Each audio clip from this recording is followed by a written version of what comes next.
No. Now a question to taxes.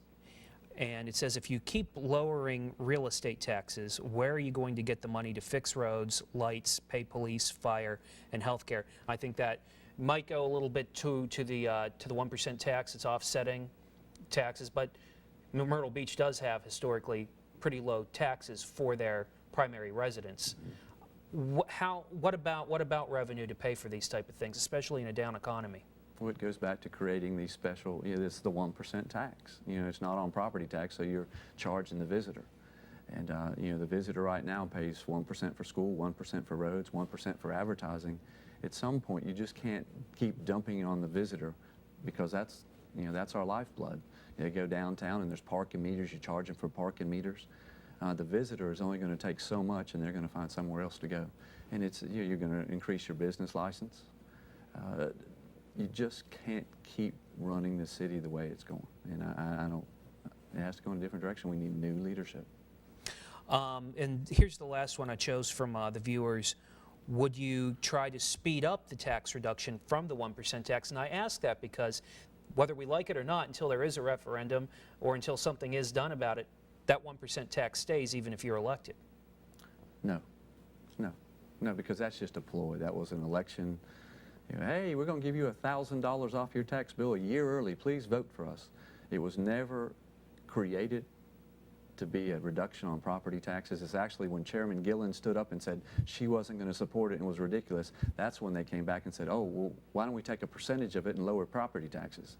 You have to realize Surfside, Conway, North Myrtle Beach, no one else, Briarcliff, no one else put this tax in place. And there's a reason why the other elected officials in Horry County didn't. Myrtle Beach is the only city in the history that's ever put in a sales tax in the history of the state. And I think it's wrong.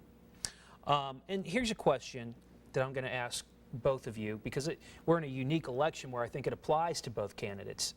What do you say to the people out there who are either maybe disenfranchised a little bit because they don't feel like voting this time around because you've already had your chance as mayor? Mm-hmm. Why should we give you another shot? Excellent question. Give me another chance and maybe we'll have a different makeup of council. John ran on, bringing council and uniting council. He did. He absolutely did.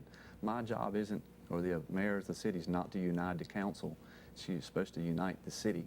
And right now we have neighborhoods against neighborhoods. We have residents against residents. We have people sitting on one end of the church pew looking down their nose at someone on the other end of the church pew because of the businesses and their interest.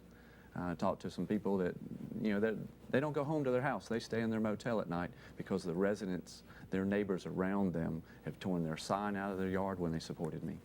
We have to bring the community together. Everybody has to give and take. There has to be some give and take. And it's not happening. We've divided the city. It's the north and the south. It's those people that have money against those that are less fortunate. And it's time to bring the city together, work together. Everybody give a little take, and if you have to put up a little noise for 4 or 5 days, fine. But we're doing it for the betterment of the entire city. I think that brings up a good point, and probably our last question here. What about districts? Should there be districts for city council elections in the city of Myrtle Beach? That's something that's been talked about recently. Is it something that you would push for as mayor? Absolutely. In 2005, I put a motion before council. And I like the way North Myrtle Beach does it. There's 4 districts and 2 at large. I put that on a motion in 2005 to do that in the city of Myrtle Beach. And at that time, the council, there wasn't a second vote to have any discussion on it. And now, unfortunately, the city's going to be sued and they're going to be forced to go to districts. And I like the idea of the mixed better because when I ran originally, I was running against the mayor pro tem, Harry Charles. He'd been a former solicitor. I would have never won that council seat if I hadn't been able to have the opportunity to run at large. So have 4 districts and have 2 at large. But that's not what the lawsuit's going to be 6 districts. Okay. Well, that takes up our 12 minutes and 15 seconds or so we have for you, Mark. I appreciate you coming in. Appreciate it. And coming up next week on Carolina This Week, we're going to try to talk to some of those city council candidates. And don't forget, if you have anything that you want to talk to me about, just send me an email at tim@wpde.com. You can also find a link to Carolina This Week at carolinalive.com/Carolina This Week. And we will see you next week.